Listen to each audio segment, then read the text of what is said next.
बार बार petition दाखिल की जा रही है, कहा जा रहा है मंदिर है और उसके बाद सर्वे हो जाता है मंदिर को लेकर। यही तो जो निचली अदालतें हैं, सेशन कोर्ट्स हैं, वो उनको ये हक नहीं है कि ये जो एक्ट की मौजूदगी में वो सर्वे की हिदायत दें। जो भी एप्लीकेशन आए उसको डिसमिस करना चाहिए, बल्कि जो एप्लीकेशन आए उसके ऊपर फाइन लगाना चाहिए।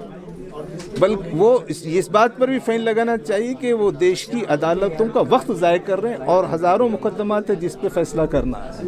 तो ये जो कुछ रास्ता उन्हें बताया गया है, उनको पॉलिटिकल पैटर्नेज मिल रहा है। इस पॉलिटिकल पैटर्नेज में वो काम कर रहे हैं ताकि देश में जो फिरका वाराना हम आहंगी है उसको तोड़ा जाए।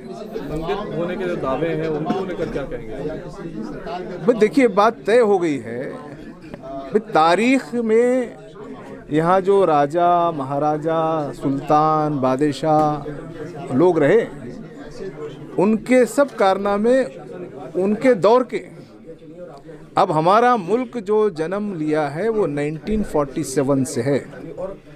1947 में रहने की वजह से ये बात माना जाएगा कि 1947 में जो मस्जिद थी वो मस्जिद है, जो चर्च था वो चर्च है, जो दरगाह थी वो दरगाह है, जो गुरुद्वारा था वो गुरुद्वारा।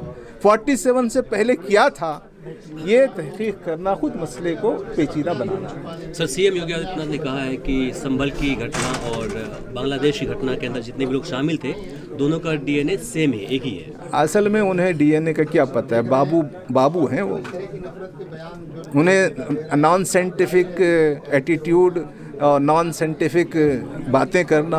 योगी जी कह रहे हैं, मुख्यमंत्री जी। हाँ, वही उन्हीं को कह रहा हूँ कि non scientific attitude, non scientific temperament, non scientific language, non scientific governance, तो उनके बारे में क्या कहना है। देश के अंदर सर इस्लामोफोबिया जिस तरह से चल रहा है, तुल पकड़ा हुआ है, इसे लेकर आपका जो संगठन है जमाते, हम चाहते हैं इसका हल एक ही है कि हम यहाँ जो गैर मुस्लिम समाज है उनके साथ मोहब्बत के, अखलाक के, खिदमत के, अच्छे ताल्लुकात के रिश्ते कायम करना चाहते हैं। हम समझते हैं कि देश में जो गैर मुस्लिम हैं सब लोग कम्युनल नहीं हैं। आज भी देश में जो गैर मुस्लिम हैं उसमें इंसाफ पसंद लोग हैं, लेकिन जो हुक्मरान बने हुए हैं उनके बारे में हमारी राय ये है कि ये लोग देश के दस्तूर की बुनियादी खतरों को नहीं मानते। लेकिन हिंदू पक्ष के लोग सर कह रहे हैं कि 5000 से ज़्यादा मंदिर है, दे देना चाहिए, झगड़ा ही खत्म हो जाएगा। कौन, हम ये देश अब किसका है, यानी कौन देगा, किसको देगा। 47 से ये देश एक जमहूरियत का देश है। अब कोई बादशाहत नहीं है या कोई राजा महाराजा का दौर नहीं है। जो राजा महाराजा का, बादशाहों का दौर था वो ख़त्म हो गया। अब राजा महाराजा के, बादशाहों के दौर की बातें, वो दौर पढ़ने के लिए है, सबक हासिल करने के लिए है। लेकिन उस दौर में क्या हुआ था, तो अब यह दौर कोई राजा महाराजा का दौर है कि वो महाराजा महाराजा ने, बादशाहों ने गलत किया तो उसका इंतकाम हम आज के बादशाह लेंगे। तो ये दरअसल ये है कि ये देश क्या है, क्या अब हम जो देश में रह रहे हैं ये देश यहाँ के अवाम का देश है।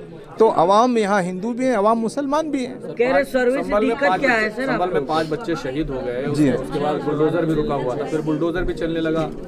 तो हम तो यही कह रहे हैं कि जो देश में जो गवर्नेंस में है और जो जुडिशियरी है वो लोगों के हुकूक का प्रोटेक्शन करने में नाकाम है। तो जब तक देश में जो गवर्नेंस में है और जो जुडिशियरी में है, जो ब्यूरोक्रेसी में है, वो क़ानून को पर अमल नहीं करेंगे, वो किसी भी शहरी का, आज मुसलमान शहरियों के हुकूक ख़राब हो रहे हैं, लेकिन किसी भी शहरी के हुकूक के लिए ये जो तानाशाही, जो डिक्टेटरशिप, जो नॉन डेमोक्रेटिक जो एटीट्यूड है, ये एक बड़ा मसला है। सुप्रीम कोर्ट ने तो गाइडलाइन भी दी थी बुलडोजर के लिए। नहीं, यही कह रहा हूँ मैं, सुप्रीम कोर्ट भाई देश के दस्तूर को मानने तैयार नहीं। तो आज की देश की जो सबसे बड़ी मुसीबत है कि जो हमारी सेंट्रल गवर्नमेंट है और उनकी हमनवा जो स्टेट गवर्नमेंट्स हैं, वो देश के दस्तूर की जो कॉन्स्टिट्यूशनल वैल्यूज से उस पर ईमान नहीं रखती है, उसको सही नहीं मानती। ये मसला है। सर वो कह रहे हैं कि सर्वे से आप लोग क्या दिक्कत है सर? नहीं, सर्वे का मसला नहीं है। सर्वे का मसला ये है कि प्लेसेस ऑफ वर्शिप एक्ट 1991 के रहने के बाद किसी सर्वे की कोई ज़रूरत नहीं है। सर प्रताड़ित कर रहे हैं, उनका कहना है कि हम प्रताड़ित कर रहे हैं। उनका इंडिविजुअल कमेंट है, सुप्रीम कोर्ट का कोई जजमेंट नहीं है। इस देश में क्या हिंदुओं की जानने का भी अधिकार नहीं है कि हमारी मंदिरें कहाँ थी? जिस प्रकार से पूर्व CGI ने आदेश किया था। नहीं, वो जानने का जो सरकार बनाने का तो है, जो यानी जमीन कम है देश में, यानी अगर मंदिर बनाना हो तो मस्जिद ही के नीचे जांचना क्यों है? इसका मतलब ये है कि आप मस्जिद के खिलाफ और मस्जिद को तोड़ना चाहते हैं, मंदिर बनाने से ज़्यादा दिलचस्पी नहीं है। उसने कहा कि सर कानून कहता है कि सिर्फ हम पता कर सकते हैं, हम तोड़ने के फिराक में नहीं। वो गलत ताबीर है, वो जो है उनका इंडिविजुअल थिंकिंग है, गलत ताबीर। NGTV, the voice of common people।